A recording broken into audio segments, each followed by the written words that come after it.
Round 1. Fight!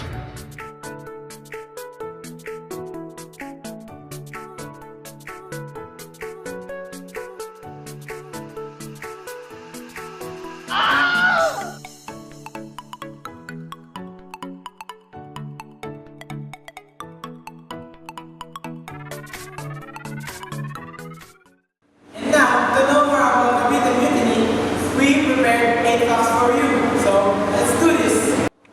Fact number 1. Did you know that Cavite Mutiny is a remarkable event here in the Philippines in 19th century? To know more about it, we're going to the top bubble. The Cavite Mutiny of 1872 was an uprising of military personnel of Fort San Felipe, the Spanish arsenal in Cavite, Philippines on January 20, 1872. Around 200 soldiers and laborers rose up in the belief that it would elevate to a national uprising. The mutiny was unsuccessful and government soldiers executed many of the participants and began to crack down on the burgeoning nationalist movements. Many scholars believe that the Cavite Mutiny of 1872 was the beginning of Filipino nationalism that would eventually lead to the Philippine Revolution. Fact number 2. This credo and Puntares para the main reason of the revolution are the abolition of the privilege, the work. The workers of Cavite arsenals such as non-payment of tributes and exemption from forced labor were the main reasons of the revolution, as how they called it. However, other causes were enumerated by them, including the Spanish Revolution, which overthrew the secular throne. Dirty propagandas proliferated by unrestrained press, democratic, liberal, and republican books and pamphlets reaching the Philippines, and most importantly, the presence of the native clergy who, out animosity against the Spanish friars, conspired and supported the rebels and enemies of Spain. In particular, Izquierdo blamed the unruly Spanish press for stockpiling malicious propagandas grasped by the Filipinos. Fact number 10. February 17, 1872, the Gumbursa were executed to instill fear among the Filipinos that they may never commit such daring act again.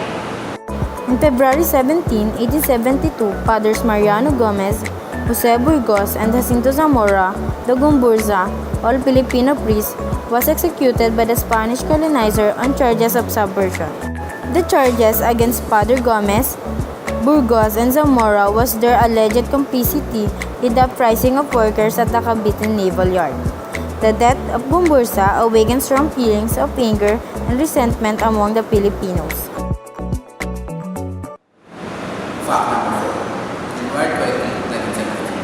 About 200 men, compromised of soldiers, laborers of the arsenal, and the residents of Cavite, led by Sergeant Landry, rose in arms to assassinate the Spanish commanding officers. The insurgents were expecting support from the bulk of the army. Unfortunately, that didn't happen. The news about the mutiny reached authorities in Manila, and General Izquierdo immediately ordered the reinforcement of Spanish troops in Cavite. After 2 days, the mutiny was officially declared subdued. Facts number 5. The central government in Spain welcomed an education degree authorized by Sigismundo Moret promote the fusion into a school called Philippine Institute. The central government in Madrid announced its intention to deprive the friars of all the powers of intervention in matters of civil government and the direction and management of educational institutions. This turnout of events was believed by Tavera prompted the friars to do something drastic in their desire to maintain power in the Philippines. Fact number 6. Convicted educated men who participated in the mutiny were sentenced to life imprisonment, while the members of the native clergy, headed by the Gumbursa, were executed by garrote. Convicted educated men who participated in the mutiny were sentenced life imprisonment while members of the native clergy, headed by the Gumburza, were tried and executed by garrote. This episode leads to the awakening of nationalism and eventually to the outbreak of the Philippine Revolution of 1896. The French writer Edmundo Institute's account complemented Tavera's account by confirming that the event happened due to discontentment of the arsenal workers and soldiers in Cavite Fort. The Frenchman, however, dwelt more on the execution of the three martyr priests which he actually witnessed.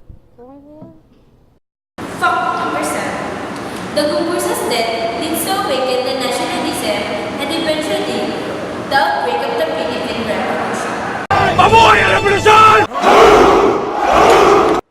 Fact number 8. The Gumburza's death inspired Rizal to write the novel Noli Me Tangere. Noli Me Tangere was first published in Berlin, Germany in 1887. Rizal took inspiration of the death of Gumburza, composed of Fathers Mariano Gomez, Jose Burgos, and Jacinto Zamora, all of which were Filipino priests. Their execution at the hands of the Spaniards awakened strong feelings of anger and resentment in Rizal. The martyrdom of the three priests apparently helped to inspire him to seek reforms and inform Spain of the abuses of its colonial government. Thanks for watching and